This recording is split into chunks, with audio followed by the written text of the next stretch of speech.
இஸ்ரவேல் ஜனங்கள் எகிப்திலிருந்து துரத்தப்பட்டு வேதம் சொல்லுது செங்கடலுக்கு முன்னாடி வந்து நின்னாங்க. பின்னாடி பார்த்தா பார்வோனுடைய சேனை, முன்னாடி பார்த்தா செங்கடல். அப்போ அத்தனை பேரும் திட்டுறாங்க, எங்களை எதுக்கு கொண்டு வந்தீங்க?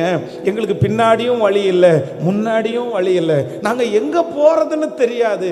இன்றைக்கும் இந்த சத்தத்தை கேட்கிற ஏதோ ஒரு வாலிப தம்பி தங்கச்சி, பாஸ்டர் இல்ல நான் இன்னைக்கு இங்க வந்திருக்கிறேன், ஆனா என் மனசு நான் எழும்புவேனா அப்படின்றது ஒரு பெரிய கேள்விக்குறியாவே இருக்குது.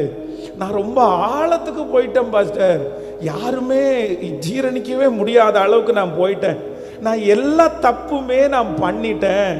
இப்படியே போனால் நான் ஒன்றும் இல்லாமல் போவேன்னு எனக்கு தெரியும்.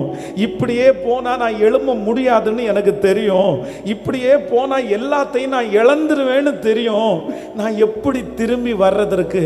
ஆனால் ஆண்டவர் வந்து அந்த செங்கடலுக்கு முன்பாக நிற்கிற இஸ்ரவேல் ஜனங்களை போல உங்களை எனக்கு கண்ணுக்கு முன்னாடி காண்பிக்கிறார். இஸ்ரவேல் ஜனங்களுடைய பின்னாடி பார்வோனுடைய சேனை, முன்னாடி செங்கடல், எங்கேயுமே போக முடியாது, அவர்களுக்கு வழியே இல்லை.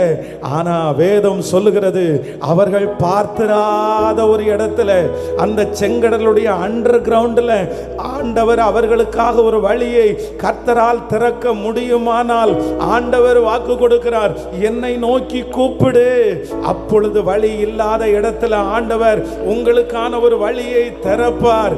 உன்னை தப்பு வைக்கிறதற்கு ஆண்டவர் ஒரு முயற்சி எடுப்பார். உங்களை திரும்ப கட்டுறதற்கு ஆண்டவர் ஒரு முயற்சி எடுப்பார். நம்புறவங்க மட்டும் கைகளை மேல உயர்த்தி முழு சத்தத்தோடு இயேசுவே